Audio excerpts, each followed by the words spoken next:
जय जगन्नाथ भगवान। कल से आगे स्टार्ट हो रहा है। भगवान से सदैव स्थिर रहने को सादर प्रार्थना की। उसी समय में भगवान प्रकट हुए और कहा, तुम यहाँ पर 15 रोज उत्सव करो।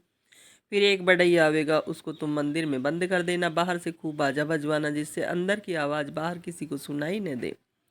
वह भीतर दारू रूप भगवान की प्रतिमा बनाएगा। बस यह शब्द सुनकर राजा अति प्रसन्न हुआ और आकाशवाणी के कहे तुल्य औजार लिए एक बढ़ई आया।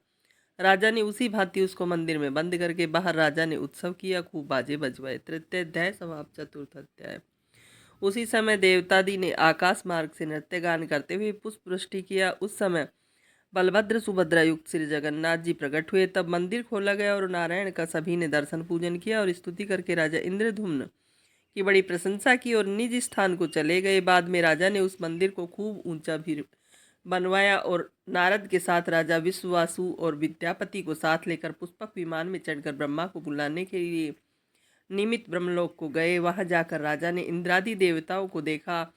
नारद के साथ राजा को ब्रह्मा के दर्शन मिले। राजा ने अनेक भांति स्तुति की। नारद ने राजा का मतलब ब्रह्मा जी से कहा कि हे ब्रह्मा जी, आप चलकर दारुण में जगन्नाथ जी की प्रतिमा की प्रतिष्ठा कर दीजिए। इतनी बात होती ही थी कि दुर्वासा जी आए। दुर्वासा जी का सत्कार होने के बाद जो नारद ने ब्रह्मा से कहा, वहीं दुर्वासा जी ने भी प्रतिष्ठा करने को कहा।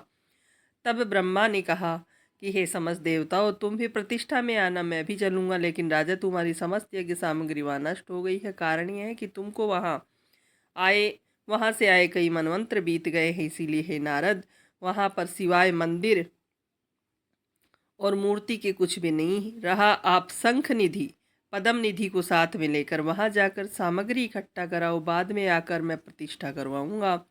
यह आज्ञा पाकर राजा इंद्रधुम्न वहां से चले गए। तृतीय अध्याय। चतुर्थ अध्याय समाप्त। पांचवा अध्याय शुरू होगा। कल अगला पार्ट में आपको मिलेगा। तो पसंद आए तो लाइक शेयर और सब्सक्राइब करिएगा। 8 अध्याय है, 8 में आपको सुनाऊंगी।